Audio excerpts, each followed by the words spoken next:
자, 우리 누가복음 4장 43절로 44절 말씀입니다.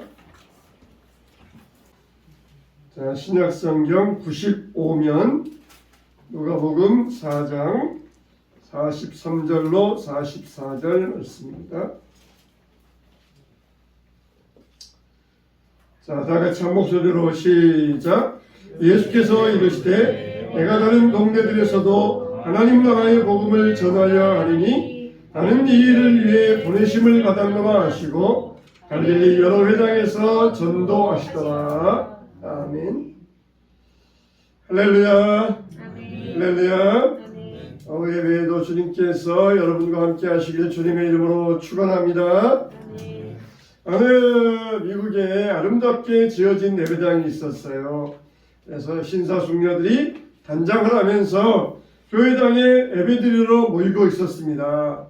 그때 한 초라한 흑인이 그곳을 마침 지나가다가 예배 시간이 되어서 예배드리기 위하여서 예배당에 들어가려고 하는데 이렇게 아름다운 옷을 입고 멋지게 예배당 입구에서 안내하던 안내위원들이 이 초라한 흑인을 못 들어가게 막아서는 것이었습니다. 그래서 왜 예배드리러 왔는데 못 들어가게 하느냐 그랬더니 당신은 초라하고 흑인이니까 들어갈 수 없다 그러더라는 것이에요. 그래서 할 수 없이 예배당 밖에 앉아가지고 계단에 앉아가지고 이렇게 촬영하게 있는데 가만히 보니까 그 예배당 계단 저쪽 구석진 곳에서 또 한 남자가 쭈그리고 앉아서 울고 있는 것이에요. 그래서 당신도 예배당에 못 들어간 모양입니다. 나도 여기 못 들어갔는데 참 서로 이제 서럽게 울다가 그런데 누구십니까? 그랬더니 나는 예수다 그러시더라는 거예요.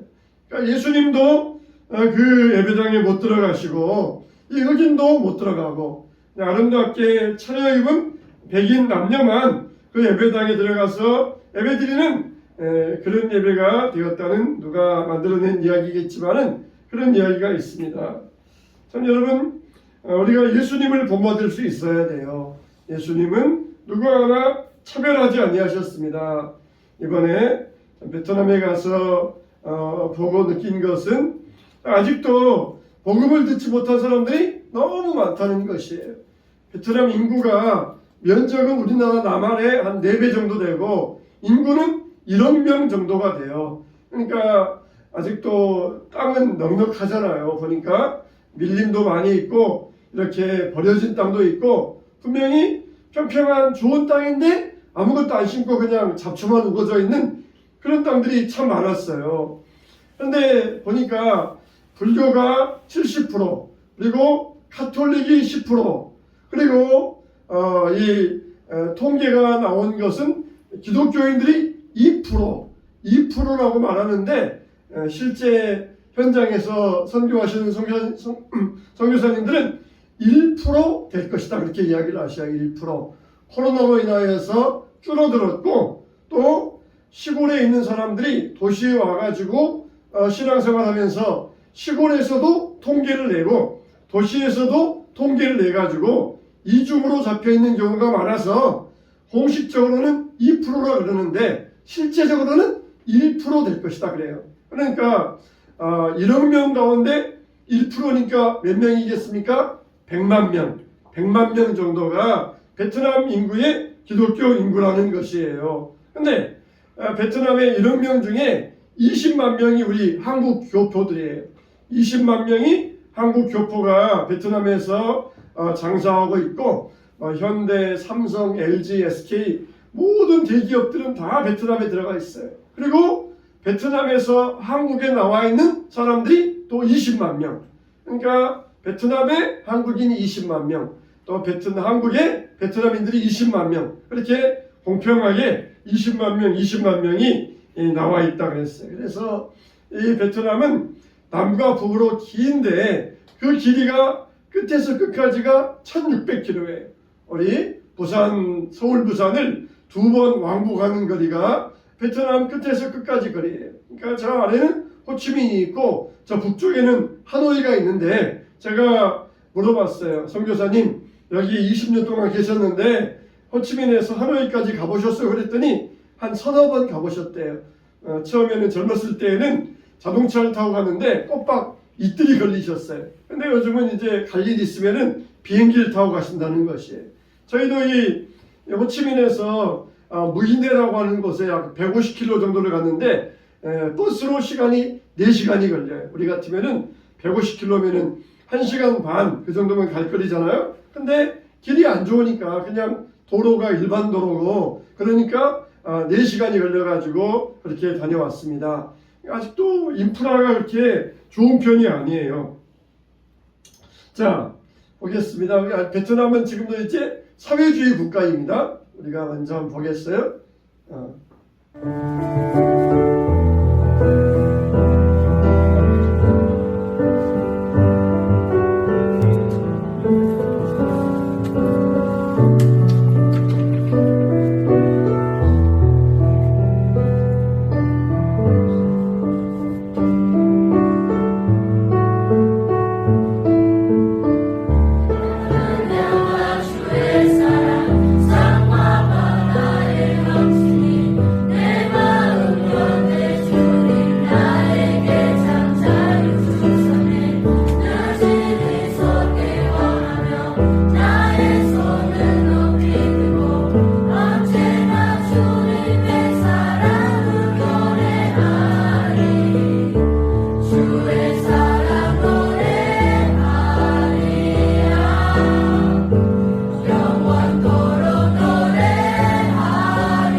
여기 학생들이 지금 23명이 공부하고 있는데 1기부터 8기까지가 있어요. 보통 한 기에 서너 명, 너댓 명 정도 되는데 지금 8기 지금은 6, 7, 8기 그렇게 같이 공부하고 있고 5기까지는 졸업하고 그랬어요. 그래서 여기에서 2년, 3년 정도 교육받고 이들은 다 한국에 와요. 한국에 와가지고 부산에 있는 고신대학교에서 또 3년 동안 또 교육을 받습니다. 근데 여기가 153 신학교예요. 왜 153이냐?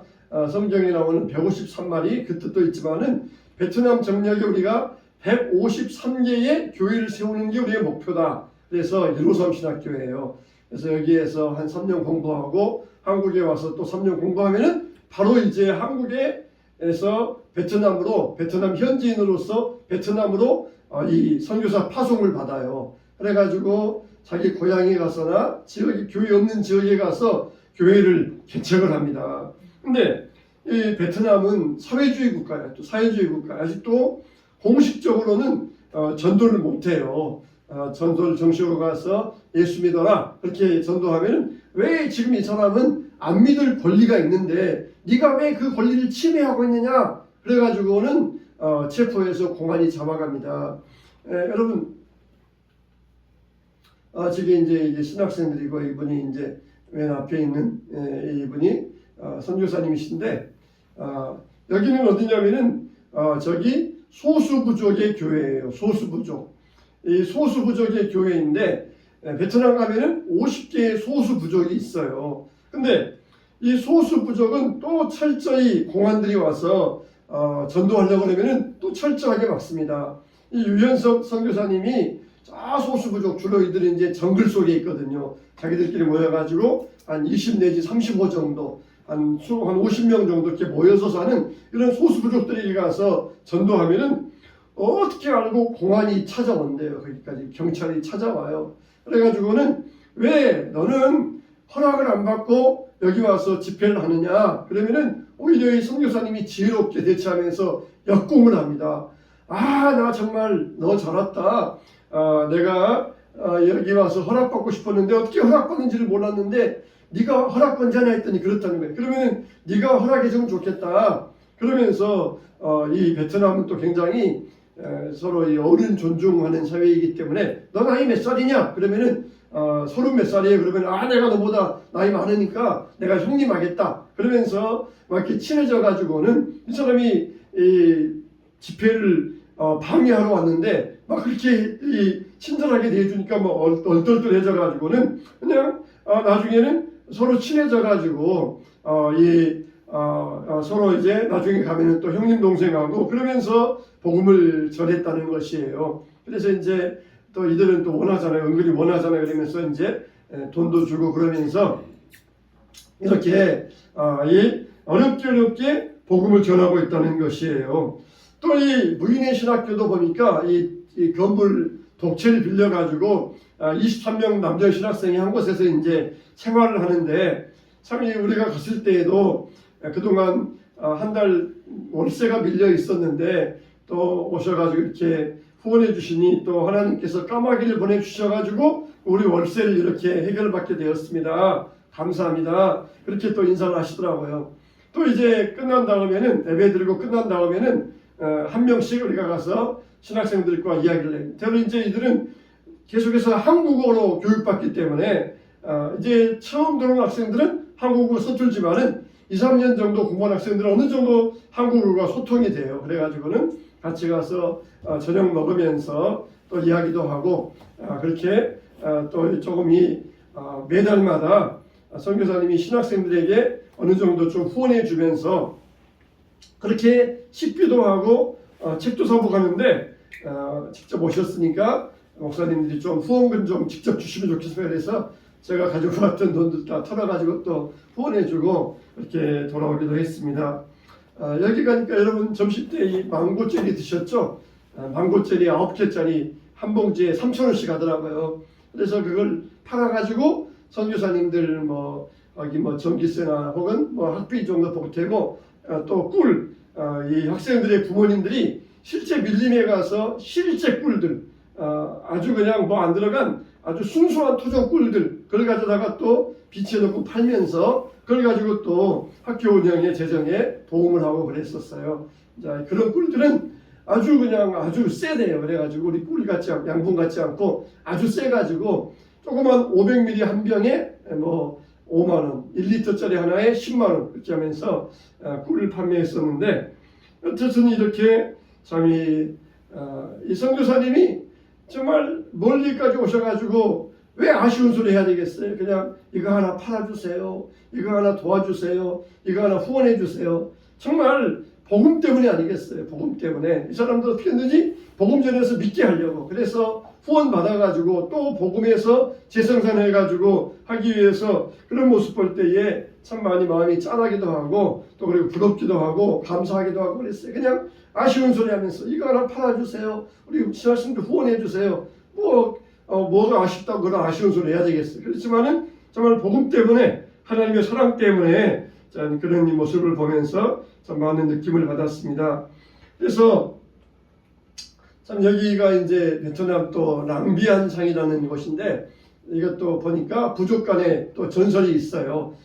이런 타부족 간에 서로 원수지간에 이 부족이 있었는데 서로 결혼도 안 하고 그랬는데 남녀가 거기에서 사랑을 했는데 반대하니까 또 자살해 죽었다. 그래서 남자 이름이 랑이고 여자 이름이 비양인데 랑비안상이라고 이름을 지어가지고 그때부터는 부족이 화목하게 되었다 하는 전설이 얽혀있는 그런 산이에요. 달랏에 가면은 여기가 필수 코스인데 또 너무 가니까 이 하늘이 너무 아름다워요. 베트남은 하늘이 너무 맑고 아름다워요. 그래가지고 우리는 지금 갔다 오니까 미세먼지가 꽉 끼어가지고 그런데 베트남은 얼마나 맑은지 몰라요. 깨끗하고 그래서 이걸 찍어봤습니다. 여기는 저희가 묵었던 푸아리 호텔이라는 곳인데 이것이 아주 또 휴양도시예요. 그래서 외국인들이 유럽인들이 와가지고 한 달씩 몇 달씩 쉬었다 가기도 하고 또 조그만 리조트들이 많이 있어요. 그래가지고 거기에다 분양받아서 이 자기들 별장처럼 유럽인들이 겨울에는 여기 와서 쉬었다고 하고 그러는 곳이 푸아이 부인회에 있는 푸아이 호텔이었습니다.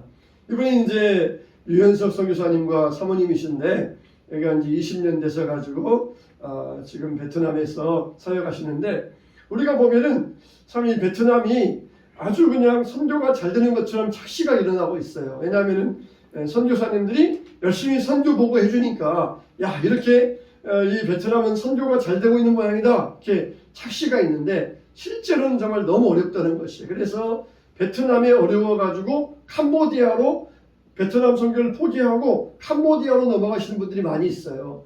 이분도 현장에서 말씀 들어보니까 너무 그동안 어려운 일들을 많이 겪으셨어요. 근데 이제는 좀 맷집이 생기셔가지고 이렇게 처음에 와서는 공안이 하필이면은 새벽 4시에 공안이 찾아와서 문을 두드린대요. 그래가지고 공포심을 불어넣어줘요. 그래서 스스로 떠나게 만드는 전략을 하는데 그다음부터는 이제 왜 지금 몇 시냐 이 시간에 와가지고 하면은 우리가 잠을 못 자는데 다음부터 오려면은 저녁 9시에 와라. 또 그러니까 또 순진한 공안들이 알았다 그러면서 다음에 올 때는 9시에 오고 또 그다음부터는 안 찾아오고 그래서 지금은 좀 그렇게 그런 공포심을 얻는데 처음 가면은 막 공포심을 심어줘가지고 방해하게 만들고 못하게 만들고 떠나게 만들고 그런 일들이 있었는데 그동안 잘 견뎠고 또 아들은 이번에 외대 베트남어 학과에 들어가서 지금 공부하고 있는데 그때 잠깐 나와가지고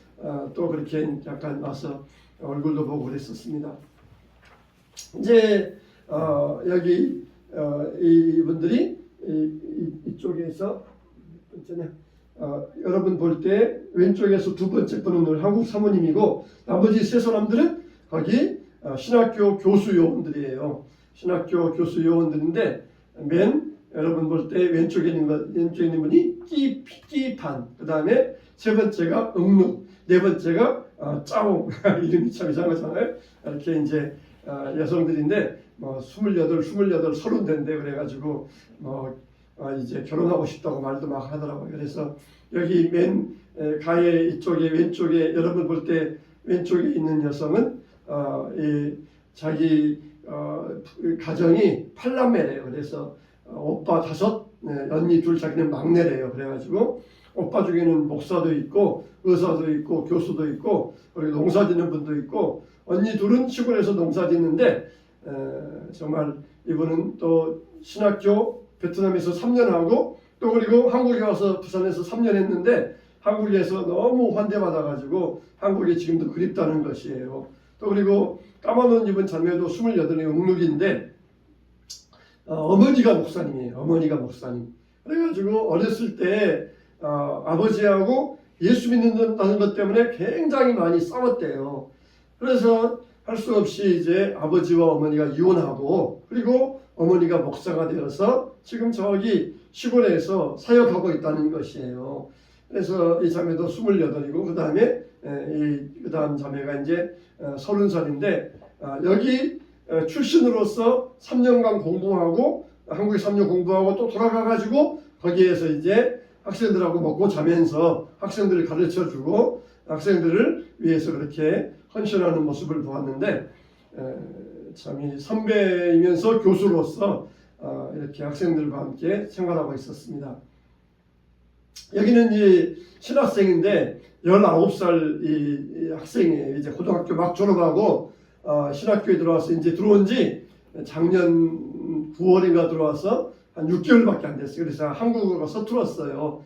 그래서 이제 저랑 같이 가서 그쪽에 가서 저녁 먹으면서 통역을 세워가지고 같이 대화했는데 이 자매도 부모가 아버지가 목사님이에요. 저기 베트남의 중부 지역에 있는 5글자 있는 뭐라고 하는 지역인데 거기에서 500명을 교인을 데리고 목회를 하신대요. 근데 500명이 모이지만은 생활이 어려우니까 주중에는 커피 농장 가셔서 목사님이 일하시고 그리고 주말에는 교회 오셔서 목회하시고 그렇게 하는데 자기도 이제 여기에서 6개월 되었는데 한 2, 3년 공부한 다음에 한국에 와서 공부하고 싶다, 공부해야 되겠다 이제 그런 꿈을 가지면서 열심히 공부하고 있었습니다. 참 이 베트남에서 기독교인이 된다는 것은 이 모든 이 특혜를 포기해야 돼요. 그래서 만일 기독교인이라고 호적에 올라가게 되면 공무원 생활은 일절 할 수가 없어요.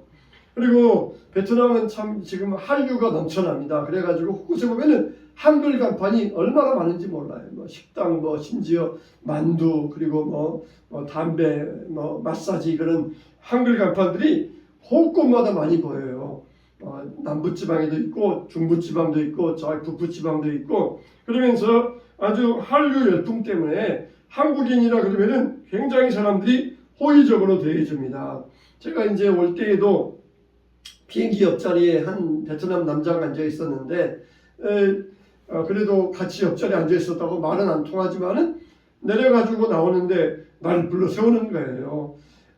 무슨 일이라 그랬더니 입국 카드에다가 자기 주소를 좀 적어달라는 것입니다. 그래가지고 부인은 먼저 나와 있고 자기는 지금 나와 있는데 입국 카드에 한국 주소를 적어야 그래야 입국 허가가 되거든요. 이 사람이 어디 가서 사라져버리면 불법 체류자가 되니까 반드시 한국에 체류할 서류에 한국 주소가 들어가야 돼요. 그러더니 자기 부인이 먼저 와 있는데 부인하고 화상통화를 시켜주는 거예요. 그러니까 부인이 저를 보더니 남편은 한국말 못하는데 부인은 그래도 한국말 잘하더라고요. 사장님 우리 남편인데 한글 주소 좀 적어주세요. 그래가지고는 제가 보니까 저기 전남 순천으로 일하고 가더라고요. 부인은 순천에 있는데 그리 가더라고요.